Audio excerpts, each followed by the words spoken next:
Hey folks, Pete here. Going to do a review today of the Eskimo Eskape 2800 series ice fishing shack, along with some other interesting parts that we got, the assembly, and try to answer some questions everyone has. So this is our model here. We'll include the stowage racks, travel cover, the pivoting tow hitch, and of course a Hyfax kit. Reed's had a great deal on it here this Black Friday, so let's give her a go.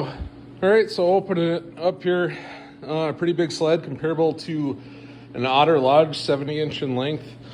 It's supposed to be about 130 pounds all said and done. Maybe not something you want to pull out by hand, but that's why we got the wheeler. Okay, so looks like everything in here individually packaged, prevent nicking, a lot of cardboard spacers. One thing to note, it did come with our storage spreader pole kit, so I won't need that. Also, I bought these Otter coat hooks. I'm going over to our kit here. Looks like we got some Eskimo ones in there, so don't need to buy those extra.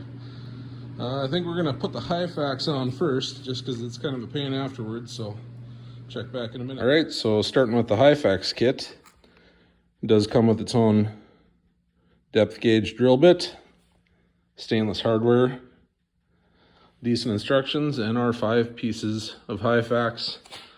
It looks like there are guides here for the start of each one. All right, I'll let you know how it goes. It's knocking the first hole here, just butted it up to the end, counter sunk, made it through the tub, no issues here. All right, first one in, said to put it about 1 inch from the end here. Did need a 10mm socket for our nuts. Got a drill for the bit and another one to tighten down our pan head nut. All right, so spacing them about 10 inches apart all the way down. And it's kind of a pain to go back and forth, so I'm just setting all the screws in for now. I'll go flip it over and do all the nuts after. Well, it took about 30 to 40 minutes, and I really recommend having 2 people because it's kind of a pain. All right, next we got seats. Use 1.5 inch bolts, nuts and washers. Got to offset it to set them in. Got everything out. All right, and just tighten them up.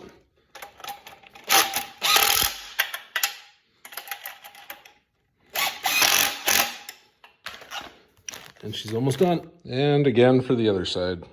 Next up, the seat supports. Take these 2, one of these, line it up and tighten these. Next up, bolting on the front lip of the seat here. And front lip, and we'll get that bolted on. Next up, bolting the hinges onto the sled.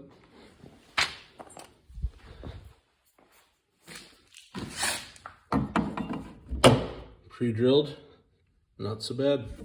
All right, now that we got those on, now we move to putting our hinge pin in.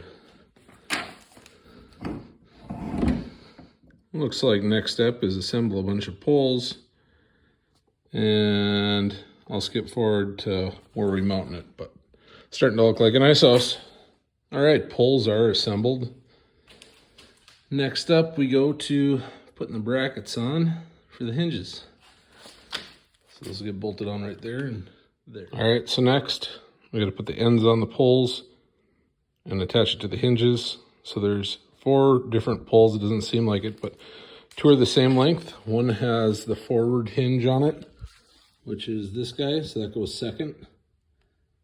So we're gonna have the long regular pole, then the one with the secondary hinge, and then the curved bottom pole.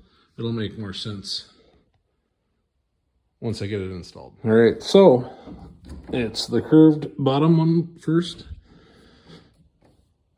Then we have our second one with the hinge point on it, because that's going to come out for the front. And then finally our back pole. All right, after we got it on, you're supposed to put all the poles up, extend them out, and slip the cover over. But we're going to do, I installed the holder for the poles. This one comes in it. Don't buy it separate like I did.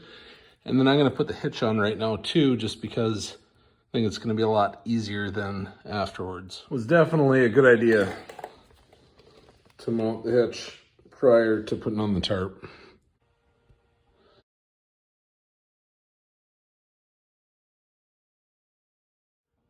So the videos I saw, you start working from the back over the top. All right, stretched over it. Now we just got to Velcro all the poles on the bottom and tops on the inside. All right, we got all the Velcro done along the bottoms. Now it says to loosen the spreader pulls, get a little slack in the back, and we'll put our weather stripping along the back. All right, we got our weather stripping on, and full of these little self-tapper screws. We'll put those in there and be wrapping up.